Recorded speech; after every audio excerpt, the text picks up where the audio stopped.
Bandeko balandi yo kani télévision na pesi bino mbote bisikani so mesani kolanda biso. Merci pour na ba réaction na bino na ba émission na biso. Vraiment ezali ko sepeli service mingi.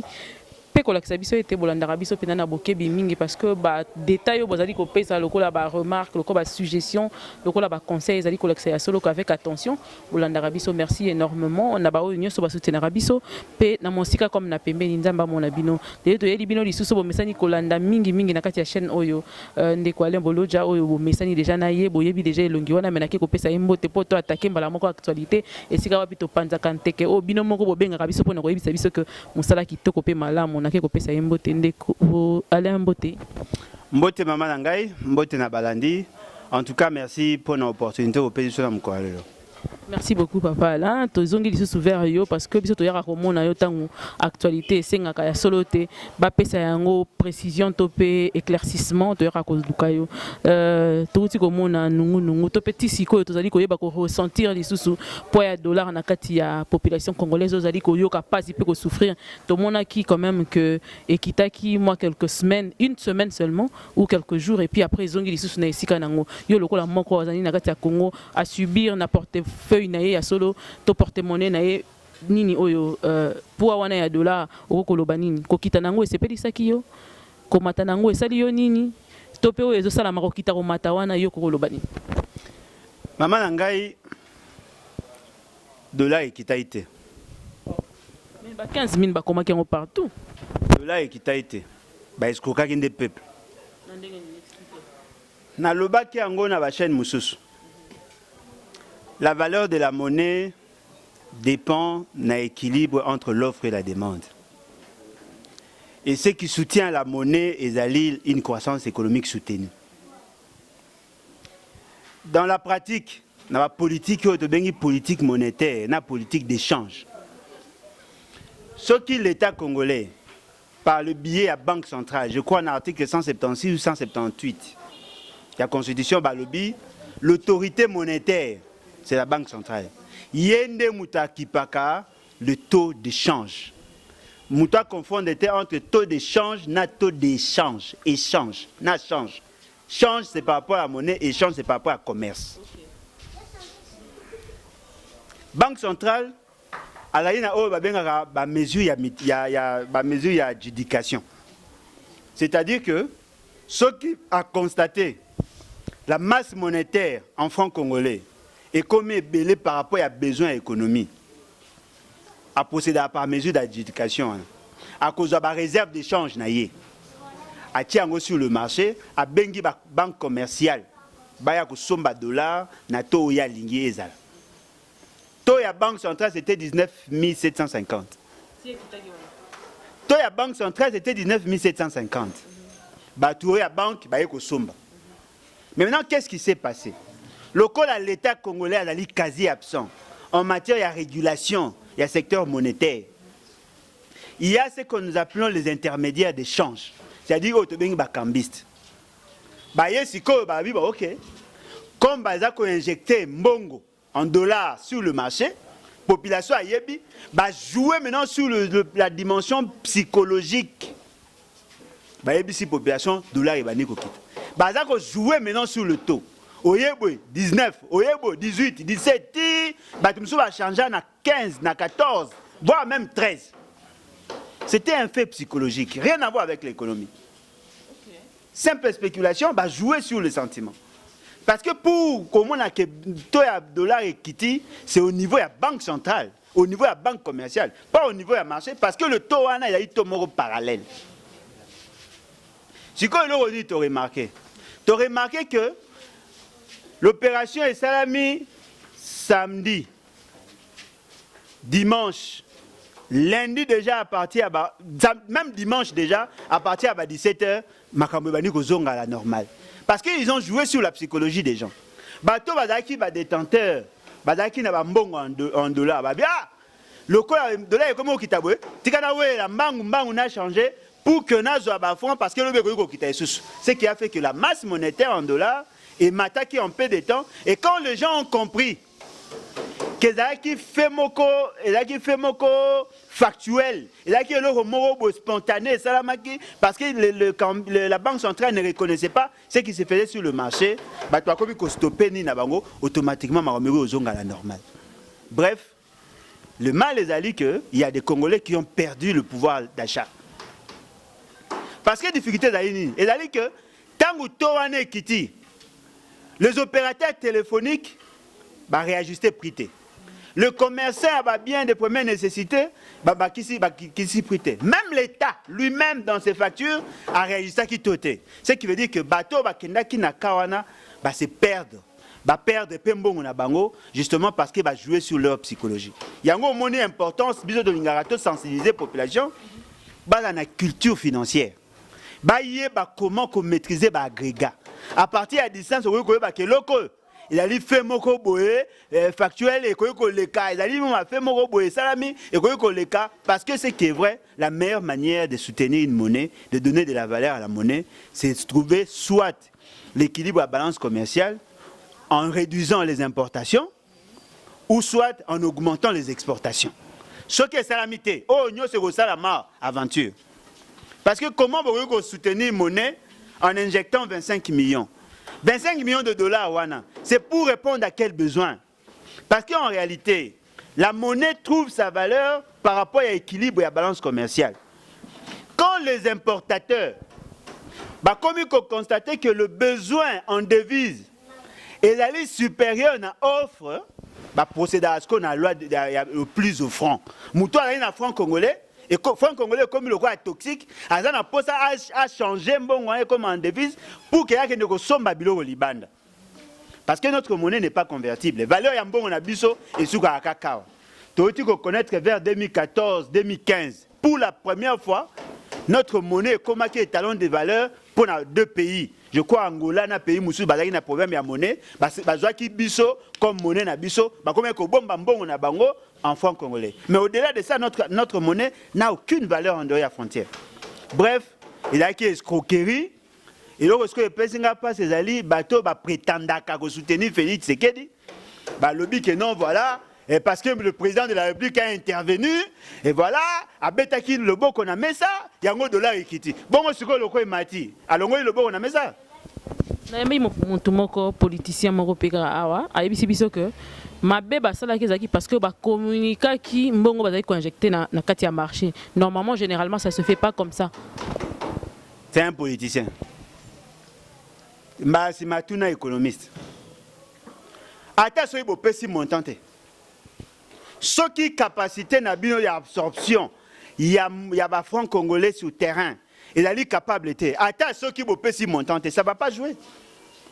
Pour que jouer, M. Félix Tshisekedi, c'est un homme très dangereux dans sa gestion. Au moment où Mbongo va injecter, il est 2 fois inférieur à Mbongo va Jamal.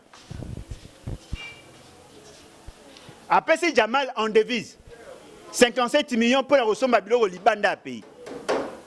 Mais bon, il y a 25 millions pour injecter pour stabiliser la monnaie. Tant qu'on a touché les réserves d'échange, c'est à ce moment-là qu'il a accentué la dégradation des francs congolais. Si on a 25 millions de solutions, nous importons près de 7 milliards de dollars l'an, minimum 7 milliards de dollars l'an. Pour injecter 25 millions, ça résout quoi? L'alimentation a déjà à Congo, tu auras 2 milliards de dollars. Attention, ils vont injecter 25 millions, ça représente quoi? Parce que le besoin, il y a importation à Congo, ils ont estimé à 7 milliards. Économiste, solution il faut pour stabiliser monnaie franc congolais. Solution à monnaie passe par la stabilité institutionnelle. Parce que quand on n'a pas une bonne politique, on n'aura pas une bonne économie. Il faut éviter d'avoir des incultes na la prise de décision. Ceux qui vont pas ça beaucoup échanger, échanger. Batora va me se faire aux présidenter. Ta solution économie, mais te fais Tshisekedi. Solution à théâtre, mais te fais Tshisekedi. Finalement, il y a comme un problème nini. Yo pesa nanu. Te garant oui, mais on peut sa solution va appliquer en gros ça les mi. A ko appliquer jamais parce que vous connaissez beaucoup ya kanyaka. Besa biso nanu biso kasi bitozana pesa to yeba kasi. Ko bisa yo mama na ngai pour que tu résolves le problème à Congo, il faut que un président élu, choisi par la population, et non un président kabilocratiquement élu. Parce que l'économie pour résoudre le problème, on a qu'à ce qui monte. Maman n'a pas de tu as coûté 1 milliard 350 millions de poussière dans la réserve d'échange. L'acte posé par M. Félix Tshisekedi, il a dépensé un bon de la réserve d'échange pour ça un voyage fantaisiste. Avec au foot à la dette intérieure sans tenir compte de la sensibilité monétaire. Avec opérer à Bimisi plus de 280 millions de dollars pour un programme prophétique il y a 100 jours. Ça c'est la politique, ça n'a rien à voir avec l'économie. Quand vous prenez de mauvaises décisions en politique, ça impacte sur l'économie. Hein? Est-ce que vous remarquez le moins 100 000 euros? La société de tout qui a exonération. Ils ont suspendu. Conséquence, prix et matière sur le marché. Les décisions politiques impactent sur la vie économique. Il faut d'abord résoudre le problème de la politique pour stabiliser la structure économique. Et là, quand la population sera bien, les dirigeants, la vision et le développement. Rien ne marchera. Et ça, quand aujourd'hui, un médecin stagiaire à ça l'opération, ce n'est pas parce que c'est urgent, il faut prendre un amateur à opérer, parce que c'est urgent. Non. Préalable, il faut connaître. Et puis au-delà de ça, ce sont des affairistes. Mais dans une économie normale, dans un pays normal, lorsqu'on est en face à l'économie nette à Bisso, il faut tout faire pour réduire la dépendance aux produits extérieurs. C'est-à-dire que quand vous mettez l'accent sur la production, déjà ceux qui sont capables, il y a qu'au produit Bissomoro sur le plan interne. On ne va pas importer des milliards de dollars. Il y a Bilo Kaolia. Madame, tout calcul fait, nous pouvons produire en une année, plus de 5 milliards de kilos à Massango. Plus de 5, en une année, kaka. Dans le cycle culturel Moko, tu as produit 1 milliard de kilos. Cycle culturel Moko. Mi balete mais Moko. Parce que tu as une pluralité, il y a climat. Période où ils sont favorables dans Kinshasa, dans le côté ouest, dans le côté est, ils sont favorables. C'est-à-dire, dans le côté ouest, tu as produit 2 fois. Dans le côté est, tu as produit 2 fois. Un hectare, il y a ma belé, si vous produisez 5 tonnes. 1 million d'hectares, vous produisez 5 millions de tonnes. 1 tonne équivaut à 1000 kilos. C'est-à-dire, avec 1 million d'hectares, dans la saison culturelle Moko, vous produisez 5 milliards de kilos à Massangu.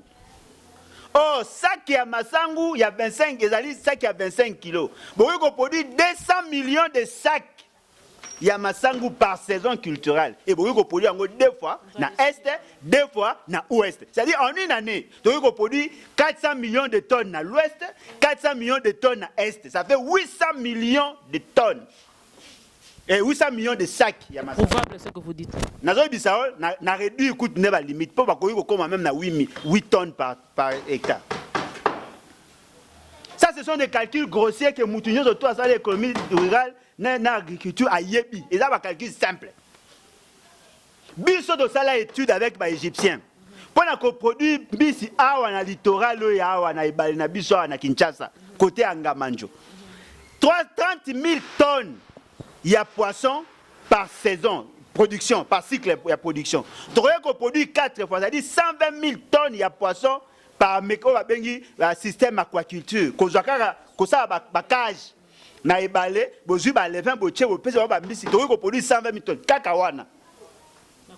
Kakawana na projet Moko. Si on peut faire ça dans 145 territoires, donc on produit 1 milliard de tonnes. Il y a poisson. Tu as produit ngoulou. Ngoulou a botaka plus de 10 ngoules têtes par saison, par cycle. A botaka 3 fois l'an. Ngoulou moko a botaka 10 ou 15, ça dépend. avec un taux de mortalité faible, il y a 2%. C'est-à-dire qu'on produit 10 ngoulou par tête, mâle, femelle, moko, on produit 10 ngoulou. On produit 30 ngoulou par an. On produit ma bata. On produit ma tembele. Bite kuteku, pili pili, tomate. Bamanga kute pola kanangwa, basa langue l'autre. Mais si nous arrivons à produire, à systématiser l'agriculture, on peut produire au-delà 4 milliards, 5 milliards, 10 milliards. Ça va impacter sur l'économie. Même si vous importez, vous avez déjà résolu le problème, il y a monnaie. Est-ce que vous imaginez le groupe Nestlé en 2011, à ça, le chiffre d'affaires, il y a 8 milliards 900 millions. Groupe Nestlé. Non, groupe Nestlé en Suisse. 8 milliards 900 millions. Il y a chiffre d'affaires en 2011. Rapport en 2011. 8 milliards 900 millions. Ils ont produit ça ici ou bien dans le monde? On a plus de 80 États. Parce qu'on va dire qu'on exploiter. Mais ça, les chiffres d'affaires, il y a 8 milliards 900 millions. Si nous arrivons à produire, qu'on utilise le potentiel Nabiso, on peut produire au-delà de 40 milliards. Et puis, je vous informe, par hectare, on peut créer 4 emplois directs. Ce que aujourd'hui, on a 80 millions d'hectares de terres arables. 80 millions d'hectares. Si vous avez information sur le Pesabiso, le professeur Batangisi, vous avez la si vous avez une quantité, vous avez une quantité, vous avez une quantité, vous avez une quantité, vous avez un pouvoir, vous avez une manière de faire des choses. Et ça, vous avez un coup. Vous avez un Congo, vous avez prendre un Congo. Mais pour nous, ça s'applique. Qu'est-ce qui se passe? La faculté économique fait koufa. Parce que tout le monde a moussa na bangote. Bon, faculté à parlement de Boundé fait ça comme ça. Parmi tant d'autres, l'économie peut faire kende. Parce que tout le monde impact na ngote. Sur le plan conceptuel, l'économie fait son travail. N'a pas un exemple moro. Mais ce Félix Tshisekedi, commissaire président de la République, premier réflexe, à recevoir les pasteurs, à recevoir les politiciens. À recevoir les politiciens, à recevoir la famille naïe. À sali ba incantation de toi ça qui a bani au ça va voyage. Au so mona muko Félix Tshisekedi yamba secrétaire général de l'administration publique. Au so mona muko yamba directeur de l'administration publique. Non mais voilà la confusion. Est-ce que le ministre connaît le ministère que le secrétaire général? Tant que M. Félix Tshisekedi a qui programme prophétique à 100 jours. Secteur productif a 700. Prophétique pour la prophétie Salama T. Et Salama T. Tant que M. Félix a sali programme prophétique, a eu 774 000 $ pour produire du poisson dans le Sud Kivu. Sur le plan technique, c'est Bazar qui a donné. A eu des personnes parlementaires debout, va faire un savant d'été, va ça la wap. Mais pour les économistes Bazali. Maman Nangaï, pour les économistes Azate. Ceux économistes Azate, M. Félix a ça va héros à ça été. Ceux qui ont eu les lots dans le ministère, c'est Marcelin, il est bien. Non. C'est Marcelin. Azanan. Économiste a des cas qui ont un procès à 100 jours. Il y a chiffres détaillés qui ont été.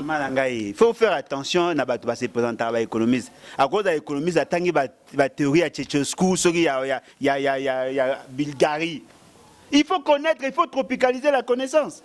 Nous apprenons les théories économiques, mais sur le plan conceptuel, il faut tenir compte de la réalité sur le terrain.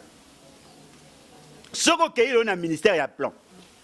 Il y a le plan de développement qui est là, présenté par M. Matata. Il n'a pas consulté ça. Tout à l'heure, il y a DCRP, Ezali. Il n'a pas consulté ça. Tout à l'heure, il y a une note à la politique économique et agricole, politique agricole. Ah, il n'a pas consulté. On va consulter M. Matata pour moi, Boukangalonzo, style, le toye, Balamutuna, Makolote. M. Félix, c'est quelle a une situation à Boukangalonzo? Est-ce que vous expliquer? Madame, attendez. Bolingi, tu peux ça. Esuki wapi? Esuki wapi? Un jour, balingi to bolingi nini? To lobaka, mais c'est Félix c'est quel âge à Kango? À ça la Kango m'a bepo bakebinum to lobaki? Non mais si vous avez un président incompétent, yo yebi yeba yeba. Ato yebite. Ko yebate nengeni. To yebika ke esuki quelque part, to so comprendre te biloko ngo zo koma te kangami eza. Bisayo na koloba mamba Boukangalonzo, notre plus grand problème, nous avons des gens qui n'ont pas la maîtrise de la réalité congolaise. C'est ça le problème. Mais c'est Félix Tshisekedi a fait une angiringi à longue ngiringi à quel limité à quel poto. À comment la province, c'est comme la province, tant qu'on va la campagne. akendaka na Kasai tant ba relegaka bango na Kasai na mona ni kabeka mwanga aumela te pas zonga yi Kinshasa zo kepoto. Il ne connaît pas les réalités. Pour mieux servir la population, il faut connaître les réalités à Congo. Bazoko zo ba décision na Kinshasa na ba salle climatisée. Non, le Congo profond c'est là-bas. Faut descendre sur le terrain. Mais ce fait, c'est qu'à Lobaki a 2217 km de route. À Sali, même pas 1 km de route, il y a des sites agricoles. Si vous avez vu ça, vous avez vu à Kinshasa, Kinshasa est là dans Maniok. Kinshasa est là dans Massangu. Au Bongisi a venu du commerce. 6 200 000 dollars pour le Bongisi a venu du commerce. Et quand ça bon. Comment vous avez Sambongo il y a payé plus de 240 millions de routes car on a il y a prestige, Gombe, boulevard, Bobongisi. Mais là où on produit, parce que l'on a Massangu, ça n'est même pas 1 kilomètre. Vous considérez que c'est du gaspillage? Gaspillage, ça c'est un crime économique. La priorité, c'est la production. Ce qui va se faire, temps, batali ka plan ya matatawana, batali ba programme nous surtout ici, bazu ba bani ko mettre en exécution. On allait produire et la population allait manger à satiété. Au lieu qu'on paie sa soda 120 000 francs, on va payer sa colonel dans le Congo. 120 000 francs, mais ce qui na ration na ye. Bon, si il y a deux sacs à Massangu, moi sac à foufou. Bon, si moi bicolo, il y a madesu. Bon, si bablo ndam bambila mafuta et consort. Ata so si 120 000 francs au vivre na ye. Bazo tenir qu'on a production. Déplacement, M. Félix, c'est que tu dépenser plus de 50 millions de dollars. Plus de 50 millions de dollars. Mais 50 millions de dollars, wana. Bon, il y a des semences, des intrants agricoles. Bon, PC, maman maraîchère, car na Kinshasa, on peut produire ma tembela et kokita. Pour ma tembela, comment qui n'a bokozi, à côté de ma tembela, 300 francs. Mais puis comme il y a 500, le comme 1000 francs. Si vous solution, ni to yo ko pas monsieur Mutoka, M. Félix, c'est que il y a autre chose dans bino. So bongi boko si pour économie, il faut me faire que la longue na ici kawa. Place na ezawa na te. Akozonga na parlement debout, ba ko sa ba discours na bango populiste. Nous avons besoin du changement. Changement ko uta na muto à mettre l'accent sur la production. Maintenant on peut imaginer, nous avons 145 territoires. Tout à a plus de 850 secteurs na ba chefferie. La quasi-majorité de la population vit dans les milieux ruraux. Plus de 70% de la population vit dans les milieux ruraux. Yo bongisi Gombe. Au saliso de moutons à Kinshasa. Moutons na bonga na ngaro bénéficier dans l'ennemi. Moutons na aru. Bon télé koune zali? Oui, ça la. Oh, courez zate madame. Ya zo bisabino mboko. Et ça, le cas, tout le monde va me la moi, gagner, ce qui n'est pas. La vraie vérité à la population. La vraie réalité à Congo. Si le Congo est pauvre, les lots, c'est justement parce que les milliers de ruraux sont pauvres. Tout le monde est colonne à Massangu. Quoi, à Bilambao. Koune lo zate?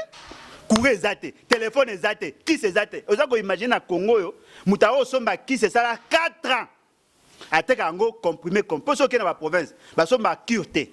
Parce qu'on m'a comprimé moko 100 francs 200 francs qui si nyonso o ezali aspirine te ba benga ngo kinini oh mais comment va bien ngo wana oh tu tira benga ngo para c'est-à-dire paracétamol nyonso ezali antidouleur ba te ngo 100 francs o ezali kinini ezali chloroquine ezali chloramphenicol nyonso ba te ngo 100 francs mutazo yango akaboli ndamba melina tongo ndamba melina poko. Par rapport à poids na âge na maman kuna c'est l'automédication mutu pas que no hôpital fa na cas grave. Le reste est mourir. Si vous avez besoin référence à liboso, là c'est pesa ba quinoa, au saliso de mouton. Là c'est pesa ba quinoa, au bongisi avenue du commerce. Avenue du commerce c'est quand même pas 100 francs nanzela, même pas 100 francs. Mais si vous bongisi la route à dessert agricole, bah tu vas go foot à péage. Bato ba na kata ba mboka ba kobimisa ba marchandise ba ba ekoteka. Tant que marchandise est comme belé sur le marché, puis ekiti.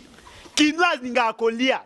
Yo ingo bongisa quinoa, o bongisa ba terrasse, o bongisa ba nzela alors que biloko ya kolia chaque jour et outa na province. Yango moni ba négliger province, ba qu'est-ce qu'on a poto et comme en importation. Netolo babwe. Mais c'est fait c'est qu'elle a la victime sinon à la prise en otage par les importateurs. À côté projet au biso to ça na table na yé, il y a production en bis. À ko sala ngote pourquoi? Parce que bato ba memara Thomson awa, ba ko lingaka jamais et simba. Yango moni bukonga lonzo échoua. Rien que pour ça. Bukangalo de choix pourquoi? Parce que fake. Bah opérateur économique, Oh, bah, y'a un biloko à colia, bah, ma sangu, bah, biloko de tout, bah, oui, ce qui y a hier, comme ça, production, awa, et que les cas, oh, y'a plus sur le marché, population, ko lingango, pour ça, il faut qu'on étouffe. Bah, créer un réseau na bango. Avec Bakalev, le ministre des Finances, Moïse Kanga, Zaka et Kabila, Sangana, étouffa projet, pour ceux qui réussissent, tout va faire ça, un bon financement, pour perdre des marchés. Voilà pourquoi les pays sont dans le chaos. Si vous avez un 5 ans dans l'université, il a 6 ans de recherche dans ces domaines. Il a sacrifié pratiquement 12 ans à vie. Comment on développe l'agriculture, mais il y a un groupe de bandits qui sont surtout en otage parce qu'ils vont dépendre de les Libanais, des Indo-Pakistanais, et ils nous prennent en otage. Dans un pays, le Congo, moi, ça a 2 jours à l'hier. Oh, maman, c'est normal. Moi, il faut ça, mais là, ça prière, pose à bloc à colia. Nous sommes tous les gens et boti fleur mususu yango moko. Oyo ko boka ka malisango bo boti ata na mur. Siko mboka bo bat bakolanda ndeni. Manque à vision. Bato ala ko boule, il faut to sara effort, to se pesa ba artiste, to sara effort, to betsa ba concert, to sara effort, to bengi ba match. Non! Le problème il y a congolais, c'est d'abord les manger, l'indépendance du ventre. 80 millions d'hectares de terres arables. Mais au moins, le budget, la banque agriculture, et comment soutenir la présidence, l'institution, mais la population ne se retrouve pas. Bref, madame, avoir un président de la République comme Félix Tshisekedi, c'est un danger pour la République. Nous voulons les changements, et les changements passera par l'avènement à la 4e République. On doit reconfigurer l'État. Il faut refonder l'État sur de nouvelles bases. Il y a un autre petit numéro na biso na batu nyonso balingi ba mema changement na Congo boya ko soutenir biso 00243 81 250 28 51 boya to mema refondation de l'État, l'avènement à 4e République, la constitution est l'alia ou to changer yango to peut une nouvelle configuration. La population a se retrouver, ce n'est pas normal dans un pays où tu fort potentiellement riche, la population est excessivement pauvre, une pauvreté déshumanisante. Et puis, il y a ce qu'on appelle la transmission générationnelle de la pauvreté. La pauvreté part du père en fils. Papa a boti pauvre. Pauvre a boti pauvre. Tu comme il est déjà plus de 70% de ménages. Il y a Congo à la lit pauvre. Alors qu'on dépense moins $1 par jour, il y a consommation à Bloraolia. Si vous avez bato ba moni ki na lingara mais fait c'est que tena mais c'est Kabila bolimbi sangai na na temps anate na kolinga pays na kolinga patrie les reste après parce que ceux qui le lot za ko ça ba blague le Soudan à kokota asi ba kota kana bango déjà RCA bango tout ba komi kokota ba moi biso quoi nous sommes des imbéciles, c'est-à-dire que boana biloko ebele me bo le lanza bien comme vous êtes des imbéciles to kota na biso to na biso pour mettre fin à cela il faut changer. Que nous ne sommes pas des imbéciles, nous sommes des Congolais, on était inconscients, maintenant nous sommes conscients et nous voulons changer les choses. Le jour où le Congo va décoller, l'Afrique va prendre l'ampleur, l'Afrique va connaître son essor. Voilà, Vision Nabiso, venez nous soutenir, nous sommes là. Ce n'est pas matériel. Que les choses changent pour l'intérêt de tout le monde. Et puis, on a lancé un message spécialement pour la diaspora. Au longwe na lopango na pas bino na famille. Au komi na poto na bandela oyo yebi. Au komi na âge à 45 ans. Au bani ko luka mikanda. Aussi ici au Zumbongo. Réflexe na ya liboso au somindako. Tango au koma na âge à 65 ans au sa esute. Ibani ko bano vivre na ba épargne na yo. Impôt yé, taxe yé. Au bani ko futa batu basa musa yo bane ko ça pendant toute ta vie. Au soudra na fin à vie na yo même ndako yo somba ki ekei parce qu'il faut futa ba impôt. Bon, ça l'effort, bon, il y a un projet de développement dans le pays. Venez investir ici. Parce que votre vie ne sera pas seulement là-bas pour la bilamba, asika, voiture à occasion d'Europe. Non, il y aura un temps pour vous en apposer un changement. Et le changement passera par l'investissement. Venez créer des emplois ici. Bon, tongata ndaku moko mona mboka na ye. Et au ça que mboka et fungama. Pour créer un emploi, les jeunes vont se retrouver. Vous avez la capacité à épargner. Ici, il n'y a pas d'épargne. Pour soldat déjà, la colonel aura 180 000 francs. Pas que ça épargne ya yo, ya moi moko il faut ça carrière mobimba. Bref, boya, bo changer vision. Mais à condition que l'État a accompagné Bino. Il y a un autre boy. Bo sungangana bengana monsieur Félix Sekeda monsieur Kabila. Na kufungula Bino ba opportunité bo ya investir pour que le pays change. Voilà. Merci beaucoup ndeko Alain boyoki ye moko bayimboka soka zu micro ezalaka matata boti ko comprendre makambo ebele na yebi ka boy ko répondre bokanga lonzo mais alobi quand même moi ndambo bo comprendre bayinini bazali na sima bokanga lonzo pe ke liboso te abi sur la table de monsieur le président Félix Tshisekedi ba projet ya économie ya ndenge na ndenge telemi likolo wana ekomema mboka na biso ebonga kasi bazokipe yango te babengisa mokolo mosusu forum moko ba économiste contre chef de l'État ayo kana ba projet bato bazalaka nango ekosunga mboko ekende moi liboso peto mona moi clair parce que congolais soka le malamu ndako sala maramoso etikani nde sima mais mon sala obozali ko sala ka ya kosombaka bato na kopesa bango mwa kanyaka ezali kosunga te parce que so mwa kanyaka wana kobongisa kaka ndako asombe lamba mais bana na ye bakotanga université mokolo nini bako vivre ndenge nini mingi mingi yango nde tobundelaka na kati ya chaîne oyo boyebi malamu ke biso tolingi nde oyo ya malamu oyo ya mabe tokozwa te on est désolé bambongo na bino bobomba mais biso tolingi nde changement ezala pona Congo mobimba nzamba mona papa mbola bino Kelimbo Manasima caméra na pesi mbote merci beaucoup